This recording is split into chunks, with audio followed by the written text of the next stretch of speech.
ఈ 2 ఏళ్లలో 200 ప్రెస్ మీట్లు పెట్టింటాం ముఖ్య నాయకులందరం కలిసి. ఒక్క ప్రెస్ మీట్ ఫోన్ ట్యాపింగ్ మీద ఒక్కడు కాంగ్రెస్ వాడు పెట్టినాడే? ఒక్కడు ఎవడన్నా బాధ్యత గల్లోడు?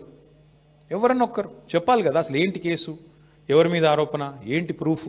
ఒక్కరు పోనీ పోలీసు వాళ్ళన్నా చెప్పన్నా? ఏది లేదు, అంతా లీక్ల మీదకెళ్ళి నడిపిస్తున్నారు. మీరు కూడా అవే రాస్తున్నారు. ఆ లీక్ ఇచ్చుడు, మీరు అదేదో పెద్ద అదే గాస్పెల్, అదేదో భగవద్గీత అన్నట్టు మీరు రాసుడు, దాన్ని మళ్ళీ పెద్ద తెల్లరి తాటికాయ అంత అక్షరాలతో రాసుడు, దాని వెనకాల అడ్వర్టైజ్మెంట్లు, మీడియా మేనేజ్మెంట్లు, సంక్రాంతి శుభాకాంక్షలు, న్యూ ఇయర్ గ్రీటింగ్స్ మాకు కనబడుతూనే ఉన్నాయి. ఎజెండా డ్రివెన్ పాలిటిక్స్ నడుస్తోంది. విచారణ పూర్తి కాలేదు కాబట్టి చెప్తున్నా బ్రదర్, అందుకే న్యాయం ధర్మం ఉందని చెప్తున్నా. బరాబర్ కొట్లాడతాము, బరాబర్ న్యాయస్థానాన్ని ఆశ్రయించి 100% విచారణ పూర్తి కాలేదంటే ఆయన హరీష్ రావు గారికి ఆల్రెడీ క్లీన్ చిట్ ఇచ్చింది కదా సుప్రీంకోర్టు.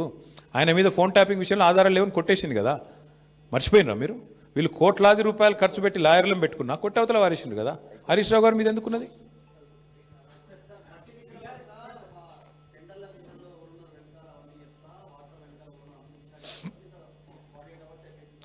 నా పేరు కేటీ రామారావు.